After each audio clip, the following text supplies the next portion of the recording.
want to talk to you about this, the trade aspects of this. I mean, are there specific areas that these talks should focus on, such as Canada easing tariffs on electric cars or China lowering tariffs on Canadian farm goods like canola oil and peas?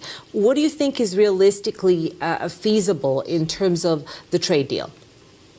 Well, let me first start by saying that I think this is a fundamental mistake by the Prime Minister in making this trip to try to set a new strategic partnership, I believe is the term that he's using. I think it puts us in a very dangerous position in terms of our conversations with the U.S., who has been very explicit about their desire to isolate China in many ways. Their new Silk Road policy, which has been detrimental to many developing nations across the world, exploiting their rare earth metals, their ability to basically indenture labor through many of their policies, including building ports where they basically hold countries hostage for revenue dollars coming out of that.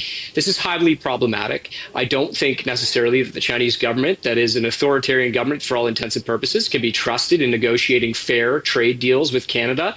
And I think that there will be lots of promises that will be made to the Canadian government in their visit to China this time. And I think very little of them will be followed through on because China has one goal here, and that's defending and protecting their economy and promoting their economy. And their priorities have nothing to do with those of Canadians. There you have it, guys. Today is Wednesday, January 14th. My name is Miloš Krajšnik. This is Canuck News. Happy to see everybody back. Have this great story for us today, but as you guys can tell, people are being told Ontario's electricity bills, guys, are going to be rising because the energy transition is hard. Honestly, that's just not true. Bills are rising because governments made political decisions, locked them in without accountability, and are now sending the invoice to households and to industry. Someone's always fitting the bill, guys, and this story is not about nuclear power. It's about how power is exercised and who absorbs the consequences. Canada is running into let's say, an accountability issue because no one is really being accountable for anything. But a little bit about the wider context of this specific story. So we have the Ontario Power Generation. So the OPG wants to nearly double what the rate it's paid for electricity from its nuclear plants. Guys, if this is approved, power bills rise every year through the end of the decade. It's going to be in perpetuity. Every year, we're going to be paying more for electricity. Industrial users are warning this threatens jobs and competitiveness. And here's really the most critical detail in this whole story that people are missing. These costs are not being debated. They're being ratified after the fact. They've already accepted the costs. And now they're having a PR movement for the public, essentially, because the projects were already approved. They're like pre-approved. And let me get into the article real quick for us. It goes, Ontario Power Generation is seeking a near doubling of payments it receives for electricity produced by its nuclear power plants, a request that could lead to surging power bills. In a rate application submitted to the Ontario Energy Board, in December, OPG requested payments of nearly $207 per megawatt hour produced by its nuclear power stations beginning in January 1st, 2027, roughly double what it received as recently as last year. It seeks similar amounts for each year through 2031. So every year we're expected, as you guys can see, to increase. So this year we had about $111 per megawatt hour. Now we're going to be at $207.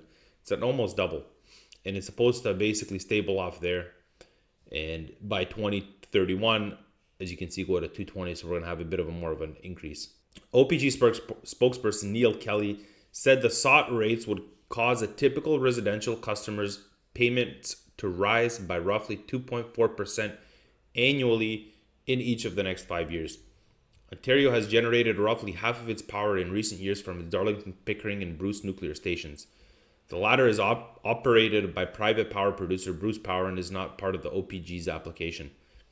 Energy Minister Steve Lecce is pursuing an aggressive expansion of the reactor fleet to meet an expected surge in demand for electricity between now and mid-century, which includes plans to build large new multi-reactor stations. Chelsea McGee, a spokesperson for Mr. Lecce, referred an interview request from the Globe and Mail. The requested payment increases require the board's approval. OEB spokesperson Tom Miller said it would be inappropriate to comment on OPG's application because it is before a panel of commissioners. Mr. Miller said it will be adjudicated later this year. So they're basically not saying much, right? We have a spokesperson here who's not going to say anything, right? And the fact that we're looking to build more nuclear, I don't think that's a problem in and of itself. Nuclear is, let's say, the most stable of energy sources. The problem is it takes a really long time to build, and it costs a lot of money to build. You have to upfront the costs quite a bit. That's the real issue with nuclear, right? But we need it because there's this whole plan to start building these AI data centers, and those are very energy intensive. And also we have a growing population, right? The thing is, we can't be using renewable energy to support critical infrastructures like these data centers, and they're going to become critical infrastructure relatively soon. Everybody's like, we have a shortage of data centers in North America, right? And so nuclear is really the best way to supplant that and to support them, because this is going to be a growing, basically like everywhere in the world, right? So we need to get in front of this. Yeah, and just to continue, because I think this is pretty important here. It says OPG is entering a period of intense capital spending. Last year, it began constructing the first of 4 new small modular reactors at its Darlington station with an estimated cost of $20.9 billion. OPG said that project accounts for about 1/4 of the sought payment increases. Far more consequential, at 60% of the payment increase, is the $26.8 billion refurbishment of 4 aging reactors at Pickering Station. The government approved the overhaul in November. It's expected to wrap up in the mid-2030s. And so here's also the key. We have the professor at York University, Mark Winfield. He says they can't really say no to OPG, the Ontario Energy Board. The system runs by political fiat, and all agencies are basically mandated to fulfill the minister's will, right? And so we've already had this 29% increase on November 1st. So this is what they're saying. So essentially, the government, we can't say no, right? They can't say no to the energy, or the energy board can't say no to the government. And so this is a problem because they're pre-planning things. They're already fitting the bill to the end customer, and no one's really going to be accountable. And I have this, this is not a normal pricing process, guys. Ontario's nuclear expansion wasn't driven by market demand signals. It wasn't tested against alternatives, and it wasn't subjected to real cost competition. It was approved politically. And once that happens, regulators don't really have leverage. They can't meaningfully say no. That's why one expert said the system now runs by political fiat. The government decides, utility spends, the regulator adjusts rates, and the public essentially pays, right? This is really the issue. And guys, this isn't an oversight. This is confirmation, right? Why the costs rise even as capacity grows. This is, something that the regulator doesn't really, the article doesn't really go into, that I'm sure everybody knows some basic economics, supply and demand. If you have more supply, prices should go down. But on paper, electricity should get cheaper as capacity expands, right? But in reality, Ontario is stacking costs faster than it's adding usable power, right? So we're just adding to the bills. We're doing too many projects at once. We're fitting the bill too quickly. We have these compressed timelines, and we're not setting up sustainable alternatives to supplant the costs over time, right? So at the same time, the provinces we read it, refurbishing the aging nuclear reactors, building new smaller modular reactors, expanding transmission. We're subsidizing renewables as well, and we're maintaining backup generation. So these costs, guys, they all overlap, right? They don't really replace each other. And because the governments insisted on compressing timelines for political reasons, we have the ratepayers are going to absorb the surge all at once. And this isn't inflation. This isn't energy inflation. It's sequencing failure. We're just trying to do too many things at once, right? And now we get to the part that politicians really try and avoid saying out loud, probably for political credibility, because we're all talking about being carbon competitive and all that. Ontario's grid does not function without natural gas, not in any capacity. This isn't theoretical. It's not temporarily right now. Gas provides the flexibility nuclear cannot. It ramps up quickly. It actively stabilizes peak demand. So we use this actively right now. And it carries the grid when reactors are offline.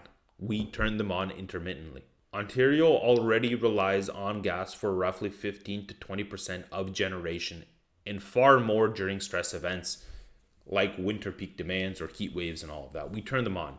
Gas is really the bridge, guys, that's holding this whole system together, right? And removing it from policy discussions doesn't remove it from reality. It just makes the transition more expensive. Carbon policy always treats emissions as equal, regardless of context or function, right? It's always, the emissions now, they account them for the emissions later as well. But gas replaces coal, right?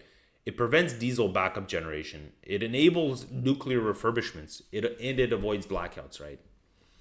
And guys, these are all net system wins. So policy is penalizing gas because it doesn't fit the political narrative that we're in.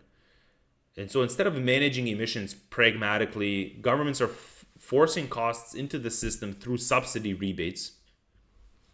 and rebates, and through hidden debt. And this brings us to kind of the next issue, right? Ontario already spends billions of dollars per year masking electricity costs through rebates. Guys, this money doesn't come from nowhere. It comes from taxes or borrowing. So consumers are paying twice, guys. Once on the bill, once through the treasury. Guys, and this isn't affordability, it's concealment. They're literally hiding costs. And so past governments use debt to hide energy costs. This government is really just repeating the pattern. It's different branding, it's the same outcome.